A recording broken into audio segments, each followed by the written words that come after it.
Flash theatre TV நேயர்களுக்கு அன்பு வணக்கங்கள். அடக்கி ஆள நினைக்கும் மக்கள் பொங்கி எழுந்தால் என்ன ஆகும் என்பது தண்டகாரண்யம் படம் சொல்லும் விஷயம். அதே சமயம் அவர்கள் படும் சித்திரவதைகளையும் சொல்கிறார் டைரக்டர் அதியன் ஆதிரை. கிருஷ்ணகிரி மாவட்டம் மலைப்பகுதியில் வாழும் பழங்குடி இனத்தை சேர்ந்தவர்கள் எப்படி அல்லோல கல்லோலப்படுகிறார்கள் என்பதுதான் கதை. அங்கு ஏழ்மை நிலையில் இருக்கும் தினேஷ் மற்றும் கலையரசன் இருவரும் அண்ணன் தம்பிகள். சட்டென்று கோபப்படும் வீர இளைஞன் தினேஷ் மனைவி ரித்விகாவுடன் வசிக்கிறார். தம்பி கலையரசனை வனக்காவலர் பணியில் சேர்த்துவிட ஆசைப்பட்டு முயற்சிக்கிறார் தினேஷ். இன்சுவை காதலித்து வரும் கலையரசனும் அந்த வேலை கிடைத்தால் தான் சும்மா இருப்பதை சுட்டிக்காட்டி ஏளனம் பண்ணுபவர்களும் தன் காதலியை கைப்பிடிக்க அவரது குடும்பத்தாரை சம்மதிக்க வைக்கவும் முடியும் என நினைக்கிறார். அவர் நினைத்தது போலவே வனக்காவலர் பணிக்கு தேர்ந்தெடுக்கப்படுகிறார். ஆனால் கலையரசனையும் அவருடன் செலக்டான அந்த ஊர்க்காரர்களையும் சரணடைந்த தீவிரவாதிகள் என்று ரிஜிஸ்டர் செய்து பயிற்சிக்கு வட இந்தியாவுக்கு அனுப்புகிறது மத்திய அரசு.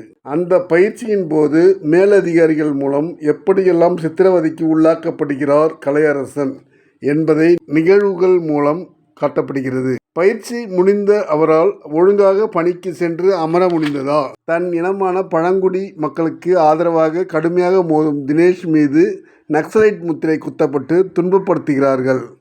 அதிகார வர்க்கத்தை எதிர்க்கும் தினேஷின் முயற்சிகள் வெற்றி பெற்றதா? அவருடைய இனத்திற்கு அவருடைய முயற்சியால் பலன் கிடைத்ததா?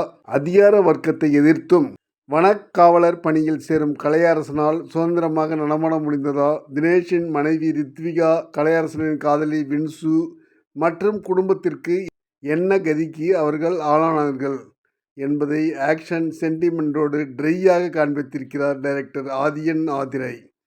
தினேஷ் கலையரசன் இருவருமே ஹீரோக்கள் தான்.